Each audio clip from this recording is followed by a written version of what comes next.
સુરતમાં સવારે પડેલા વરસાદે તંત્રની પોલ ખોલી નાખી છે। રાંદેર વિસ્તારના મુખ્ય રસ્તાઓ પાણીમાં ગરકાવ થયા છે। ડ્રેનેજ લાઇન બ્લોક થઈ જતા પરિસ્થિતિનું નિર્માણ થયું છે। ડભોલી હરિદર્શનના ખાડા વિસ્તારમાં પાણી ભરાયેલા છે।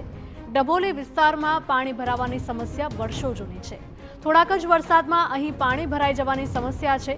વરસાદી પાણી ભરાતા વાહન ચાલકોને ભારે હાલાકીનો સામનો કરવો પડ્યો। તો સુરત શહેરના દ્રશ્યો સામે આવ્યા છે કે જ્યાં સવારે પડેલા વરસાદે તંત્રની પોલ ખોલી છે।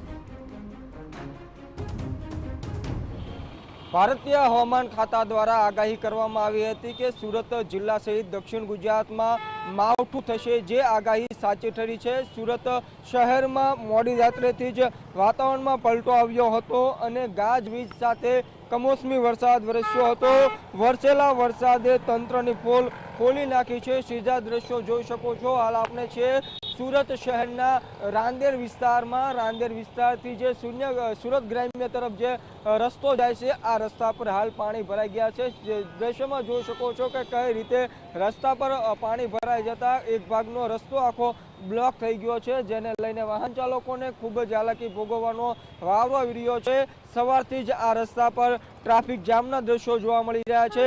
વાહનોની ગતિમાં પણ નોંધપાત્ર ઘટાડો થઈ ગયો છે। હજુ પણ કમોસમી વરસાદ વરસી રહ્યો છે, ત્યારે પ્રી મોન્સૂનની વાત કરતા તંત્રની આ કમોસમી વરસાદે પોલ ખોલી નાખી છે।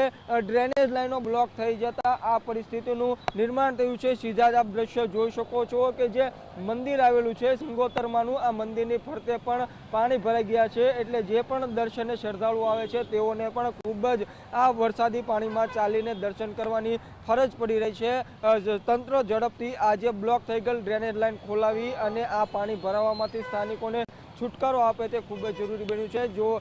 જોઈ શકો છો કે કઈ રીતે બાઇક ચાલકો હાલ આ પાણીમાંથી બહાર આવી રહ્યા છે। હજુ પણ 3 થી 4 દિવસ આ જ રીતે કમોસમી વરસાદ વરસે તેવી હવામાન ખાતાએ આગાહી કરી છે। જે રીતે વાતાવરણમાં પલટો આવ્યો અને ભારે પવન સાથે આ કમોસમી વરસાદ ખાબક્યો, જેને લઈને ખેડૂતોને ખૂબ જ મોટું આર્થિક નુકસાન વેઠવાનો વારો આવ્યો છે।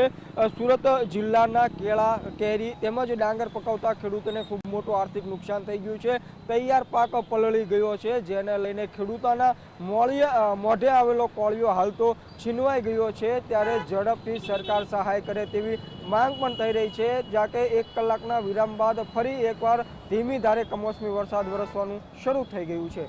કેમેરામેન સંજય સાથે મેહુલ ભોકળવા, TV9 સુરત।